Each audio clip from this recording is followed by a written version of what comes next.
Now at 5, some four-state residents clean up the damage after last night's storms. Plus, 2 more unsung heroes have their stories told at the Lowell Milken Center in Fort Scott. And the Supreme Court decides a major case about social media and the government. I'm Natalie Brandt with why legal experts believe there could be future challenges on this topic. The 4 states' most watched news starts now. So 4-staters are cleaning up damage left by overnight storms. This is KOAM News at 5.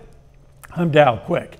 A line of storms that broke through our area early this morning left some people without power. Tree limbs and debris were scattered across residential streets, and the roof was stripped away from Wesco Home Furnishings in Neosho, Missouri. There have been no reports of injuries, but crews and residents have been working all day trying to get things back to normal. I got pictures showing my roof was pulled off. I got up here as soon as possible, kind of seeing what was going on. Got a lot of water inside. Really don't know as far as damage-wise what. We're still assessing everything. No word on when Wesco will be able to make repairs. The store manager, Wayne Ray, advises customers to reach out to other Wesco stores in the area until operations resume as normal. Let's check in now with Chief Meteorologist Doug Heddy. Yeah, those strong to severe showers and thunderstorms that rolled through during the morning hours, about 3/4 of an inch of rain in Joplin.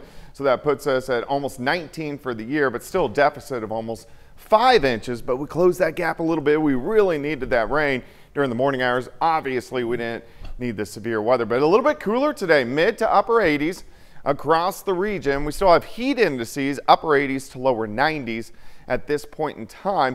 We look pretty good outside, but look at the rainfall amounts. Heaviest was from Neosho County, Labette, all the way down into Nowata County, but everybody across the region at least got some beneficial rain, which we greatly need. Pretty quiet as we go through the evening hours. We'll slide back through the 80s, 70s, upper 60s later on tonight. It is going to heat back up. We do have some more rain chances in the forecast. We're going to look at all that here in just a bit. See you soon. Cherokee County, Kansas jury today found a Galena man guilty of murder. 50-year-old Billy Barker is accused of shooting and killing 27-year-old Levi Porter of Riverton in April of last year in Galena. The jury also found him guilty of being a felon in possession of a firearm and criminally carrying of a weapon. Sentencing in this case is scheduled for September 5th.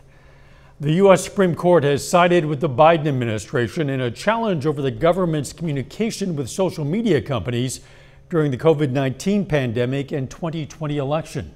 Natalie Brand is in Washington with more. In a 6-3 decision, the Supreme Court ruled a group of social media users, along with the states of Louisiana and Missouri, did not have the right to sue over the Biden administration's contact with social media platforms during the coronavirus pandemic and 2020 election season. The case stemmed from the federal government's efforts to remove content it said was misinformation. Information that they deemed could be dangerous, medical misinformation, say with having to do with COVID and vaccines, or election misinformation. Make some noise for free speech! Social media users demonstrating outside the court during arguments in March argued their First Amendment rights were stifled. We don't need no censorship. In a dissent, Justices Alito, Thomas, and Gorsuch called the case one of the most important free speech cases to reach the court in years. They accused the government of coercing the social media companies. The court doesn't shut the door to future challenges. They maybe raise the bar a little bit to what somebody would have to show. Georgetown law professor Mary Pat Dwyer focuses on technology and law. We may still see future questions around sort of what types of things should we and shouldn't we see between platforms and the government. While she believes future cases are likely, the Biden administration is celebrating Wednesday's decision, saying it will ensure work can continue with tech companies to protect Americans' safety and security. Natalie Brand, CBS News, Washington. Supreme Court watchers are still waiting on 2 decisions involving former President Donald Trump. 2 new exhibits are on display in the Lowell Milken Center for Unsung Heroes in Fort Scott. A group of students from Iowa made a video about Dr. Christine Grant's impact on Title XI in sports, and the center wanted to showcase it. Another student from Nebraska honored the first Native American doctor in the United States. Relatives of the unsung heroes were also present. She persevered. She was a warrior for her people. And that's what I hope is one of the takeaways. The exhibits are funded by the 2024 Attraction Development Grant from Kansas Tourism. The Carthage Technology Center's Career Academies is underway. The academies present hands-on activities to kids to prepare them for future career fields. Different stations were set up for career fields like healthcare, media, and culinary arts. So we've got a 4-day junior high career academy going on here at Carthage Technical Center. We're giving kids an overview of 8 different program areas, everything from machining, health science, family and consumer sciences, digital media, and even a little bit of college and career research and kind of inventory and what students may want to do in the future. Students could also complete a personality-based career assessment intended to help them along the career path best suited to them. Still ahead, changing the way we scan groceries. It's a big anniversary for a little thing called the barcode. I'm Bradley Blackburn with how a familiar form and that beep have changed our world over 50 years. And next in Health Watch, how new research is helping advance treatments for a debilitating disease. Topping today's Health Watch, where a donor lung comes from makes a difference. That's according to a new study from the University of Pennsylvania. It found transplant recipients who receive a lung from hospital-based donors' care units have nearly an 80% survival rate over a 5-year period, while patients who receive one from an independently run facility have a 70% survival rate. A new partnership is giving hope to patients with the debilitating disease ALS and their families. The goal is to bring together resources to address the challenges patients and doctors face. Michael George has more. Dave Schulman was having trouble buttoning his shirt. After months of tests, the 45-year-old father of 2 was diagnosed with ALS last year. I mean, it's horrendous. You see your life flashing before your eyes and you fast forward to the inevitable. The progressive and eventually fatal neurological condition, also called Lou Gehrig's disease, robs patients of the ability to walk, talk, eat, and breathe. Dave now has severe weakness in his arms and hands and slower walking and speech. The disease is relentless and it just keeps progressing. It hurts, especially when you hear that there's really no treatment. He's grateful to be part of a new research initiative he hopes can change that. Accelerating Medicine's partnership in ALS is building the largest data platform for research, bringing together not just scientists, but also patients and families. To be able to develop great diagnostic tests for ALS to find targets for new medicines that would actually change the course or possibly even cure this disease. Dr. Julie Gerberding is president and CEO of the Foundation for the National Institutes of Health. What we're looking for in ALS are biomarkers because early diagnosis really makes a difference to patients. But we're also looking for biomarkers that might give hints about what are the most likely approaches to treatment. About 4,000 to 6,000 new cases of ALS are diagnosed each year. My hope for the future is that one day, someone sits there like I did last year and gets the ALS diagnosis, and instead of being told, get your affairs in order, you're told, here's the treatment path. Quite honestly, we wouldn't have been able to get through this past year if there wasn't hope. The Schulmans also want other families to know they're not alone. Michael George, CBS News. About 30,000 people in the U.S. have ALS. And that is a look at today's health news. A little later, our pet vet on call.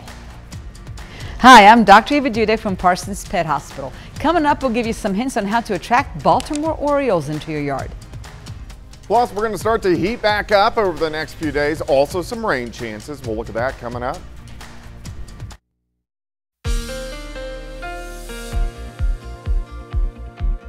Well, of course, showers, thunderstorms, severe thunderstorms during the morning hours. We had winds gusting 60 to 70 miles per hour, which, of course, produced some scattered damage across the 4-state area. And then we broke out, saw mostly sunny skies. Temperatures have been a little bit cooler today, which is nice. Nice shot. Indigo Sky Casino and Resort, Indigo, just outside of Seneca, Missouri. All right, look at our temperatures. Better than what we've seen over the past couple days. Neodesha 87, 89, Veneta, Pittsburgh 83, 86. In Miami, we have Neosho at 84, Carthage is sitting at 85, and our humidity not as bad. Dew points mainly mid-60s, which, yeah, it's still muggy out there. It kind of makes us feel sticky across the region. So we have heat indices upper 80s to lower 90s, a lot better than what we've seen over the past couple days. We're going to slide back through the 80s, 70s, eventually into the upper 60s later on tonight. Not a whole bunch going on. You can see some cumulus clouds, which are kind of shooting through, but nothing underneath the clouds. We're going to stay dry as we go through the evening hours. Any rain, in fact, all those thunderstorms that we saw this morning, all the way down through central parts of Mississippi, of course, racing away from us. But here's our upper level high, right around Albuquerque. So we get these waves that rotate around the high and shoot in. So we're going to get some additional ones as we go through the next couple days, and especially into the weekend. And of course, this big dome of high pressure is really going to give us the heat, and it's going to kind of settle up just to our south as we go through the next several days. So as we go into the weekend, here's a front that will give us chances for showers and thunderstorms, and then our area of high pressure just dominates us all the way through next week, which really gives us the heat and the humidity really kicking in as we go into early next week. Let's go through the next few days. Tonight, we'll drop back a little bit cooler, upper 60s to near 70, which is nice. Partly sunny skies through the morning, mid 80s. We're going to be tracking some showers out to our west, and a random shower or two could get in tomorrow afternoon. So I'm going to put a slight chance in the forecast. High temps near 90. Tomorrow night, we're going to drop back into lower 70s. Again, some thunderstorms to our north. And by Friday morning, a few random showers and thunderstorms could get in, but most of us will stay dry. Friday afternoon, starting to heat back up into the upper 90s for afternoon highs. Day planner for you, 68 to start, 85 by noon, 88 by 4. High temp tomorrow, right around 91 degrees. And let's go into the weekend. We have a front that settles in. So this is going to be Saturday evening. So strong to possibly severe thunderstorms once again Saturday evening. But we could get some widespread rain, which we definitely need. Still a few leftover showers on Saturday, a little bit cooler, and then a few showers on Monday, and then we dry out and really heat up. So let's go into Tuesday. We're into the mid 90s. Wednesday, we're all the way up into the upper 90s to near 100. Thursday, slight chance for storms. Hot, which of course Thursday already is the 4th of July. All right, 91 for you tomorrow, 97 Friday, 94 Saturday. Cooler Sunday, back to 96 Monday. So temperatures up and down. Hit and miss storms over the next 4 or 5 days, and then triple digit heat moving in all the way into the 4th of July. So most of the 4ths around here are pretty hot, and we're going to do it again. Yeah, that is typical. I'll give you that. Thanks, Todd. 911 outages causing Verizon some problems, costing them big time. Coming up, we're going to learn about a settlement involving that cell service giant. Topping today's Consumer Watch, the FCC reached a $1 million settlement with Verizon over 911 call outages in 6 states. The incident occurred in December of 2022, affecting Alabama, Florida, Georgia, North Carolina, South Carolina, and Tennessee. During that time, hundreds of people were not able to reach 911 on the Verizon wireless network. The FCC says Verizon violated FCC rules by failing to deliver 911 calls during that December 2022 outage. Today marks the 50th anniversary of the barcode. Those machine-readable black stripes have changed many aspects of modern life, but as Bradley Blackburn explains, the barcode as we know it is about to change. 39. For many, it's hard to imagine a time when we didn't buy groceries this way, with a scan and that beep triggered by a barcode. 2.49. But Cecilia Mazoka remembers back when prices were keyed in by hand. The barcode is much faster. 50 years ago in Troy, Ohio, the first barcode was scanned on a pack of gum. The design from IBM beat out other contenders, including one that looked like a bullseye. The striped code was easier and cheaper to implement. Those various lines that you see in the barcode correlate to a number that's assigned by GS1. Bob Carpenter is the CEO of GS1, the organization that sets global standards that make the barcode possible.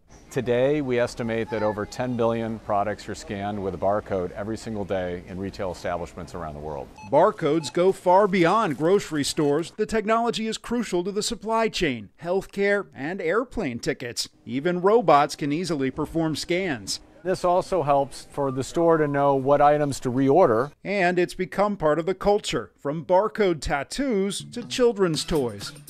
But that ubiquitous barcode is now getting an upgrade. Many manufacturers are swapping out stripes for QR codes, which can carry a lot more information.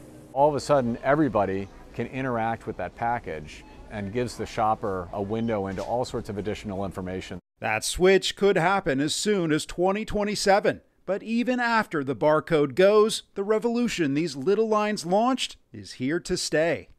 Bradley Blackburn, CBS News, Yardley, Pennsylvania. According to GS1, more than 3/4 of consumers want more details about products on store shelves and would be more likely to buy if they could scan a QR code and get that information quickly. Amazon announced its 10th Prime Day event is going to take place on July 16th and 17th. If you're a Prime member, you'll have exclusive access to millions of deals. The vice president of Amazon Prime says Prime Day helps celebrate the value the site brings to members all year long. He says overall, customers saved nearly $24 billion last year from deals and coupons. Our Pet Vet on Call up next.